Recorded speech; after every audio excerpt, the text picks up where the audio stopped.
안녕하세요. 오늘 여러분이 공유해 주신 흥미로운 기업 분석 보고서들을 좀 같이 살펴보겠습니다.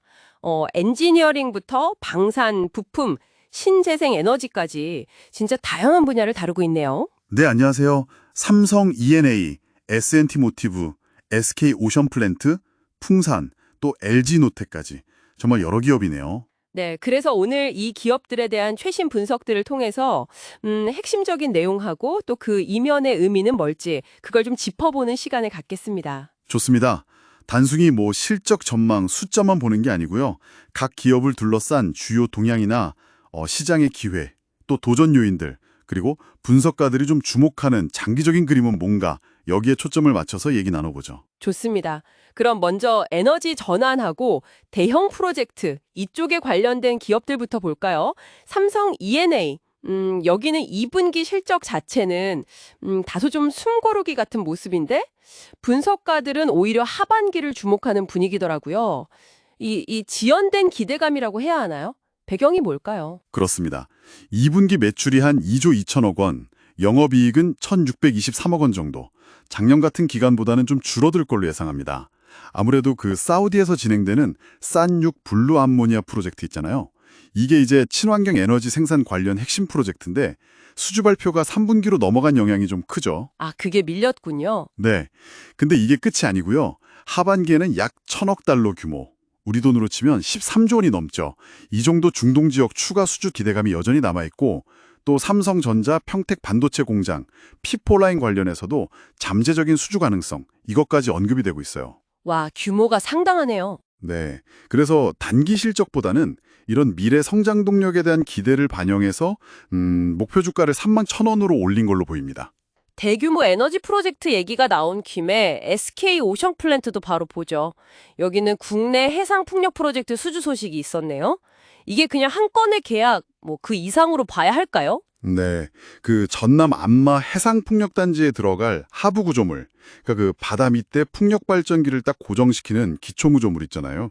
이걸 3,834억 원 규모로 수주했습니다. 아, 하부 구조물이요? 네. 실제 매출은 근데 2026년부터 발생하거든요. 그래서 당장 실적에 기여하는 건 아닌데 그래도 이게 국내 대규모 해상풍력 시장이 이제 본격적으로 시작되는구나 하는 중요한 신호탄으로 해석되는 거죠. 그렇죠. 시작이 중요하니까. 네. 여기에 대만이나 유럽 같은 해외 시장 수주 가능성까지 열려 있어서 올해 신규 수주 목표가 1조 원인데 이것도 달성 가능하지 않겠냐 이런 기대감이 커지고 있습니다. 다만 목표 주가는 25,000원을 유지했어요. 아, 목표가는 그대로군요. 네. 이런 기대감이 이미 주가에 어느 정도는 반영되어 있다. 이런 시각으로 볼 수 있겠죠. 그렇군요. 미래 에너지 투자와는 좀 다른 결로 현재의 안정성이 돋보이는 기업도 있네요. S&T 모티브. 여기는 어떤가요? 자동차 부품하고 방산. 이 조합이 되게 안정적으로 보이는데요. 맞습니다. S&T 모티브는 상대적으로 되게 안정적인 흐름이에요. 2분기 영업이익은 시장 예상치, 컨센서스라고 하죠. 이걸 약간 웃도는 한 275억 원 수준으로 전망됩니다. 자동차 부품 사업이 꾸준하고요. 방산 부문 역시 안정적인 성장을 딱 받쳐주고 있죠. 방산도 같이 하는군요. 네.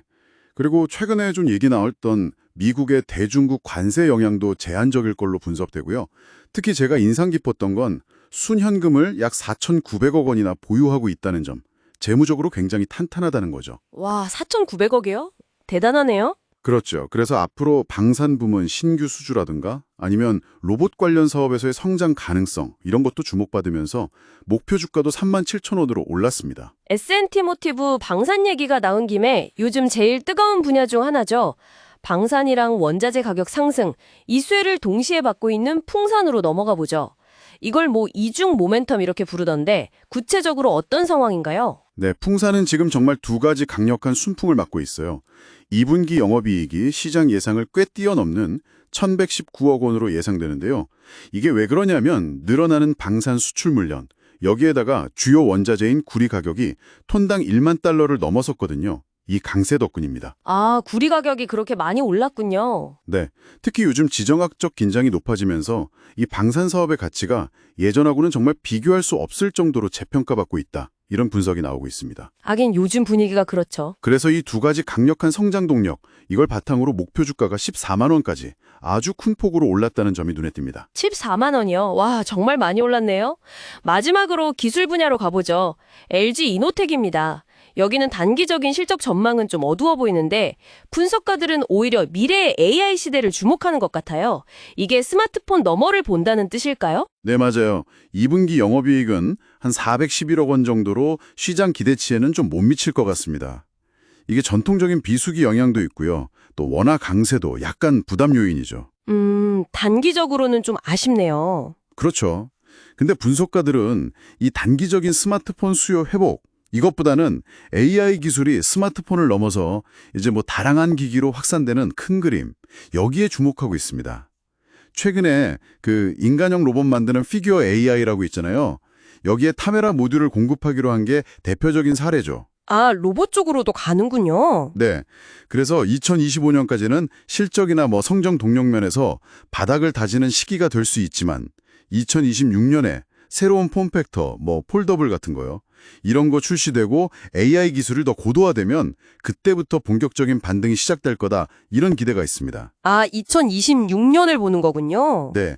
이런 장기적인 관점에서 목표 주가는 21만 원을 유지한 걸로 해석됩니다. 와, 오늘 정말 다양한 기업들의 현재와 미래를 엿볼 수 있었네요. 단기적인 어려움 속에서도 대형 프로젝트나 AI 같은 새로운 성장 동력에 기대를 거는 기업이 있었고, 또 방산이나 원자재 가격 상승 같은 현재 흐름을 타고 안정적인 성장을 보여주는 기업도 있었고요. 그렇습니다. 오늘 살펴본 보고서들이 참 각기 다른 요인들이 어떻게 기업 가치에 영향을 미치는지 잘 보여주는 것 같아요. 크게 보면 에너지 전환이라는 테마가 있었고 삼성 E&D, SK 오션플랜트, 또 지정학적 변화와 방산 수요 증가, S&T 모티브, 풍산, 그리고 원자재 가격 변동, 풍산, 마지막으로 AI 기술의 확산, LG 이노텍, 이런 거대한 흐름들이 작용하는 모습입니다. 확실히 고려해야 할 지점들이 많군요. 자, 오늘 이야기를 마무리하면서 여러분께 이런 질문 한번 던져보고 싶습니다. 이렇게 각기 다른 동력으로 움직이는 기업들의 전망을 한데 모아놓고 보면요. 이 보고서들이 암시하는 더 큰 시장 트렌드 속에서 혹시 우리가 놓치고 있는 예상치 못한 연결고리 같은 건 없을까요? 아니면 어쩌면 서로 좀 부딪힐 수 있는 지점? 그런 건 없을까요? 예를 들자면 뭐 친환경 에너지 전환에 필요한 막대한 자원이 원자재 가격 상승이랑 충돌하진 않을지, 혹은 AI 기술 발전이 전통적인 산업 구도를 또 어떻게 예상치 못하게 바꿔놓을지, 뭐 이런 것들이요. 한번 곱씹어 보시면 흥미로운 통찰을 얻으실 수 있지 않을까 싶습니다.